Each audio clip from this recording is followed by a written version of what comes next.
Hi, I'm Kim and today we are making chicken and waffles. It is a classic American dish which is perfect to have for breakfast, lunch, or even dinner. Truth be told, I even had it for dinner for almost 3 days straight. Anyway, let's get right into it.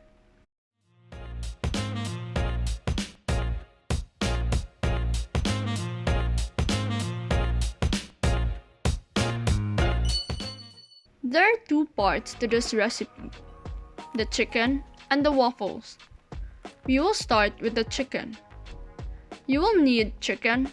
I am using chicken breast because that is what I have on hand.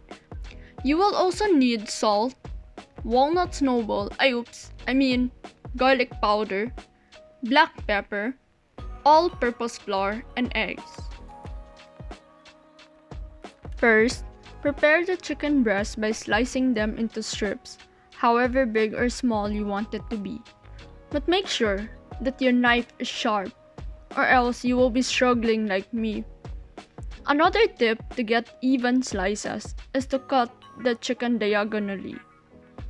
After cutting them into strips, add some salt, pepper, and garlic powder to the chicken. I am keeping this simple, but feel free to add some of your favorite spices, like onion powder or chili flakes. Mix this all up and set it aside for at least 30 minutes.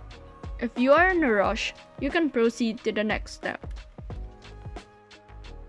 Now, for the coating of the chicken, prepare your plate of flour, egg, and a container of flour. Make sure that the container has a lid. You will see later on why I have a plate of flour here and a container of flour there. For the eggs, I like to just use the egg whites, so I will have to separate it from the egg yolk.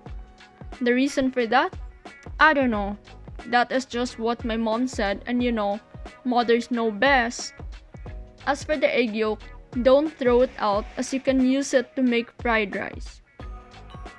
So start the process by coating the chicken pieces with flour, the one on the plate.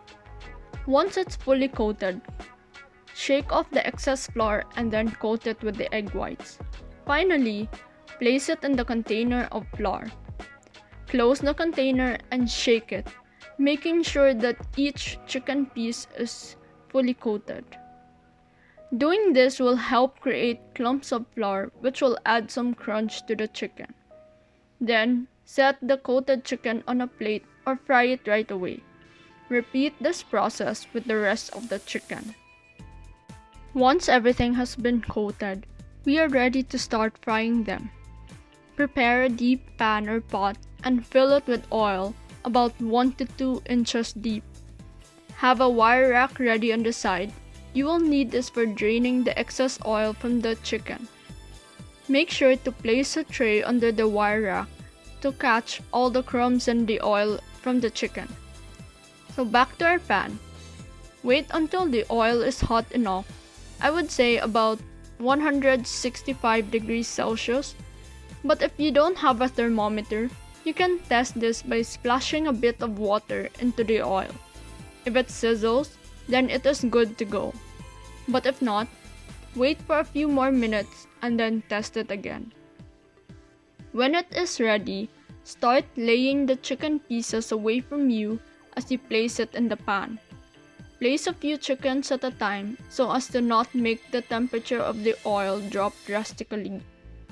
Also, make sure that the oil is not too hot, or else it will turn brown very quickly even before the insides are even cooked, just like what happened to my chickens. For the rest of the chicken, take the chickens out when they are light golden in color and let it sit on the wire rack. Continue frying the rest of the chicken. In between batches, it would be good if you can pick up the crumbs in the oil using a sieve, but I didn't bother doing so. So, my oil starting to turn brown. After all the chickens have been cooked, it is time to do the second fry. Add back the chicken and let cook for a few seconds.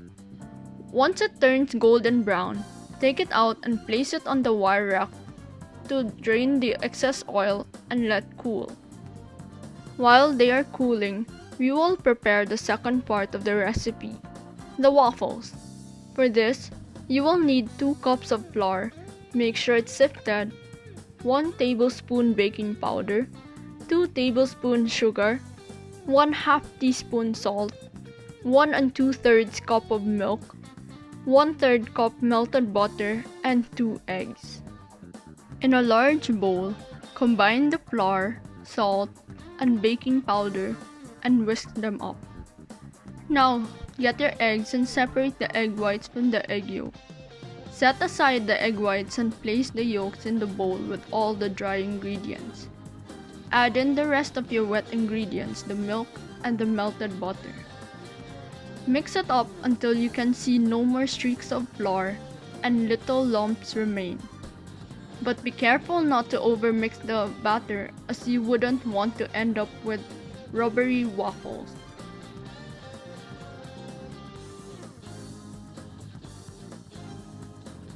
Take your egg whites and whip it up with a hand mixer. When it starts to froth or bubble, add in the sugar. Continue whipping it until it reaches stiff peaks, that it stays pointed when you lift it up like this. When it's ready, fold the egg whites into the batter. You will want to fold it carefully so as to not lose the bubbles that you worked so hard to create. So continue folding until there are no more streaks of egg white.